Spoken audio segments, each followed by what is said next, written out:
اعوذ باللہ من الشیطان الرجیم بسم اللہ الرحمن الرحیم اما یبلغن عندک الکبر احدہما او کلاہما فلا تقل لہما اف ولا تنہرہما وقل لہما قولا کریما، جس کا ترجمہ آپ نے کل کے سلسلے میں سماعت فرمایا۔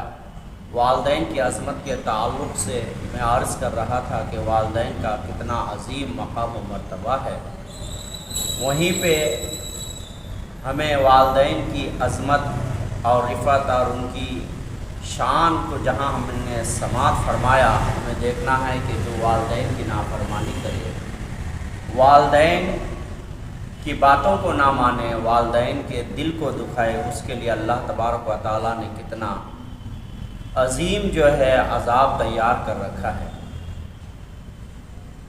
اللہ تبارک و تعالیٰ جب قرآن میں فرمایا کہ ماں باپ کو اف بھی مت کہو، اللہ اکبر، اور نہ جھڑکو، اور ماں باپ سے نرمی سے بات کرو، اس سے جو پہلے کی آیت ہے جس کا ترجمہ ہے کہ ماں باپ میں سے کوئی ایک یا دونوں بڑھاپے میں پہنچ جائے تب تم ماں باپ کو اف نہ کہو، اس کا مطلب کیا ہے؟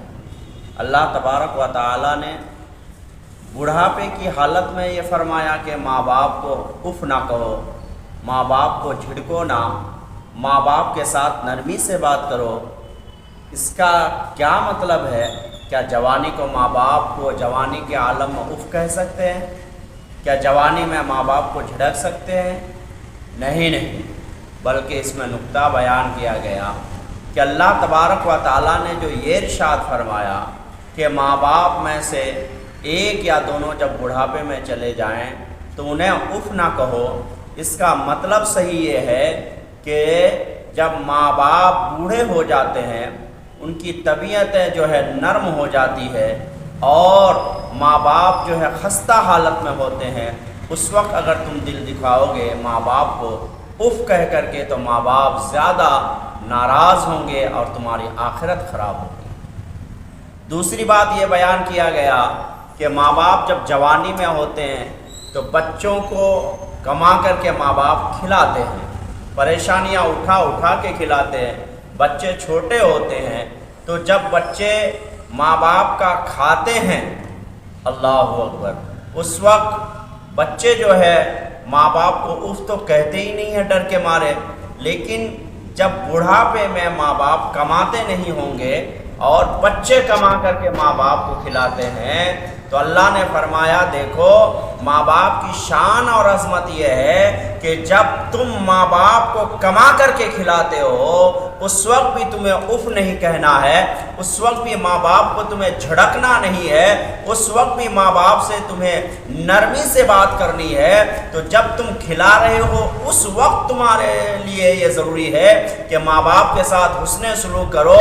تو اس وقت کا عالم کیا ہوگا کہ جب ماں باپ جوان ہوتے ہیں اور تمہاری کھلانے اور تمہارے پالن پوشن کے لیے ماں باپ جو ہے سامانوں کو ادھر ادھر سے لاتے ہیں اور تیاریاں کیا کرتے ہیں، تو جب ماں باپ کا تم پر احسان ہوتا ہے اس وقت تمہیں اور بھی اف نہیں کہنا ہے، اس وقت ماں باپ کو اور بھی نہیں جھڑکنا ہے۔ یہ ماں باپ کا مقام اور ماں باپ کی عظمت ہے۔ آج لوگ یہ سوچتے ہیں کہ ہم ولیوں کی بارگاہ میں جائیں، وہاں جا کر کے دعائیں مانگیں تو ہماری حالت صحیح ہو جائے۔ میں عرض کرنا چاہوں گا اے ولیوں کے دربار میں جانے والوں، ضروری ہے تم ولیوں کے دربار میں ضرور جاؤ، ولیوں کے دروں سے فیض ملا کرتا ہے، لیکن یاد رکھ لینا اگر تمہارے ماں باپ راضی نہیں ہے تو اولیاء کے در سے بھی تمہیں فیض نہیں مل پاتا ہے۔ لیکن اگر ماں باپ راضی ہے تو قسم خدا کی تمہاری ماں تمہارے لیے رابعہ بصریہ ہے اور تمہارے باپ تمہارے لیے حسن بصری ہے رضی اللہ تعالی عنہ۔ حضرات گرامی، ماں باپ کو ستانا، ماں باپ کے آنکھوں میں آنسو لانا یہ کوئی معمولی بات نہیں ہے۔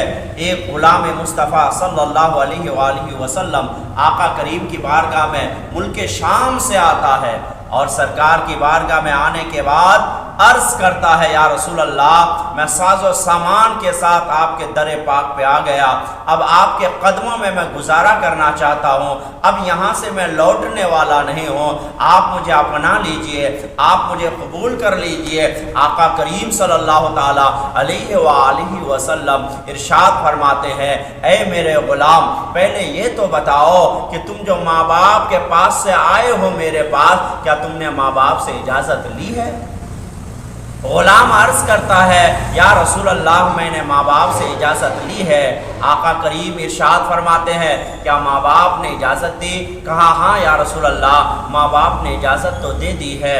پھر آقا کریم ارشاد فرماتے ہیں ذرا یہ تو بھی بتاؤ کیا جب تم آ رہے تھے ماں باپ کو یہ کہہ کر کے آئے کہ تم کبھی لوٹنے والے نہیں ہو؟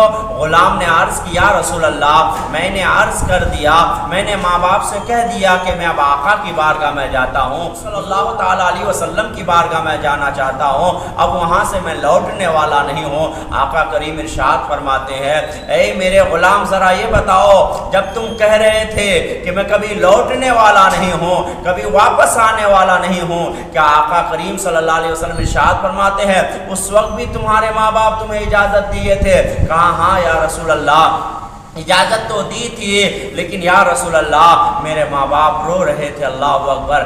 آقا کریم صلی اللہ تعالیٰ علیہ وآلہ وسلم نے جو ہی سنا کہ ان کے ماں باپ رو رہے تھے، آنکھوں سے آنسو بہا رہے تھے، سرکار علیہ تحیت و ثنا اللہ اکبر آپ کے جسم اقدس میں جھرجھری شروع ہو گئی، آپ کا بدن کانپنے لگا، ارشاد فرمانے لگے اے میرے غلام یہ کیسے ہو سکتا ہے کہ تمہاری جدائی پر تمہارے ماں باپ ناراض ہو اور آنسو بہائے اور تم محمد عربی کو خوش کر کے اللہ کو حاصل کرنا چاہو؟ یہ کبھی نہیں ہو سکتا ہے، تم چلے جاؤ واپس۔ ماں باپ کے آنکھوں میں جس طرح تم نے آنسو لایا ہے اسی طرح ماں باپ کے گلے مل کر تم ہنساؤ اور کہو کہ میں تمہارے ساتھ رہنے والا ہوں۔ اگر ماں باپ کے ساتھ تم رہو گے، تمہارے ماں باپ خوش ہو جائیں گے تو محمد عربی بھی خوش ہوگا اور محمد عربی کا رب تبارک و تعالی بھی خوش ہوگا۔ پتہ چلا، معلوم ہوا کہ ماں باپ ایک ایسا عظیم رشتہ ہے جس کی عظمتوں کا ڈنکا اللہ تبارک و تعالیٰ نے قرآن میں بیان فرمایا ہے۔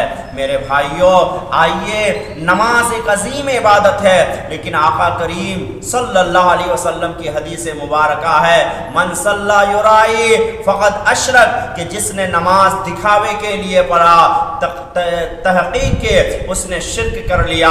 آگے اللہ کے رسول نے ارشاد فرمایا من صام یرائی فقد اشرک، جس نے دکھاوے کے لیے روزہ رکھا تحقیق کہ اس نے بھی شرک کیا۔ پھر اللہ کے رسول صلی اللہ علیہ وسلم نے ارشاد فرمایا من تصدق یرائی فقد اشرک، جس نے دکھاوے کے لیے صدقہ کیا، خیرات کیا، کسی کو مال و دولت دی، گویا کہ اس نے بھی شرک کیا۔ اللہ اکبر۔ نماز ایک عظیم عبادت ہے، روزہ ایک عظیم عبادت ہے، صدقہ دینا ایک عظیم عبادت ہے، لیکن باوجود اس کے اگر یہ دکھاوے کے لیے ہو تو شرک ہو جاتا ہے۔ وہی نبی کریم صلی اللہ علیہ وسلم ارشاد فرماتے ہیں کہ اگر کوئی ماں کو خوش کرنے کے لیے جھوٹ بھی بولتا ہے اور ماں خوش ہو جاتی ہے، ماں کو دکھاوے کے طور پر خوش کرنے کے لیے جو ہے الگ الگ حرکتیں کرتا ہے اور ماں باپ خوش ہو جاتے ہیں، آقا کریم ارشاد فرماتے ہیں کہ اس جھوٹ کو اللہ تبارک و تعالیٰ درگزر فرما دیتا ہے اور اس کے اس حرکت اور اس عمل کو عبادت میں شمار فرما دیتا ہے۔ کتنا عظیم مقام و مرتبہ اللہ تبارک و تعالیٰ نے ماں باپ کو عطا فرمایا۔ آج ہم نوجوان اللہ اکبر ماں باپ سے دور ہوتے چلے جا رہے ہیں۔ اپنے دوستوں کو خوش رکھنا ہم سمجھتے ہیں یہ ہمارے لیے ہماری ذمہ داری ہے۔ اپنے احباب اور اپنے رشتہ دار اور اپنے اعزاء اور اپنے بیوی بچوں کے بارے میں ہم جو ہے ذمہ داریاں لیتے ہیں اور انہیں خوش کرتے ہیں، لیکن ماں باپ کے بارے میں نہیں سوچتے کہ ماں باپ کس حالت میں ہے۔ میرے بھائیوں، ماں اور باپ اگر کوئی حکم دے اور ہم صرف ناراضگی کا اظہار کریں، اللہ اس کو بھی نافرمانی میں لکھتا ہے۔ اور اللہ تبارک و تعالی ماں باپ کے ماں باپ کو ناراض کرنے کی وجہ سے اس بندے کے مقدر میں عذاب لکھ دیتا ہے۔ اس لیے اے میرے نوجوان ساتھیوں، ماں باپ کی خدمت کیا کرو۔ ماں باپ تمہارے لیے جنت ہے، اس لیے کہ ماں باپ اگر اچھی تربیت کرے، ماں باپ تمہیں دیندار بنا دے، ماں باپ تمہاری پرورش اسلامی طریقے سے کرے، تو قسم خدا کی تم اس راستے پہ چل کے جنت حاصل کر سکتے ہو۔ لیکن ماں باپ اگر برے راہ کا مسافر تمہیں بنا دے، ماں باپ اگر تمہاری صحیح تربیت نہ کرے، تو قسم خدا کی تم دین سے ہٹ کر کے گمراہی میں مبتلا ہو کر کے اپنا ٹھکانہ جہنم بنا لیتے ہو۔ اس لیے ماں باپ کی تمہارے لیے جنت ہے، ماں باپ کو خوش کرو، جنت حاصل کر لو۔ ماں باپ کو ناراض کرو گے، ہمیشہ کے لیے جہنم میں جلتے رہو گے۔ اللہ کریم کی بارگاہ میں دعا ہے، مولا تبارک و تعالی ہمیں آپ کو تمام مسلمانوں کو ماں باپ کی خدمت کرنے کی توفیق رفیق عطا فرمائے۔ وما علینا الا البلاغ۔ السلام علیکم ورحمۃ اللہ۔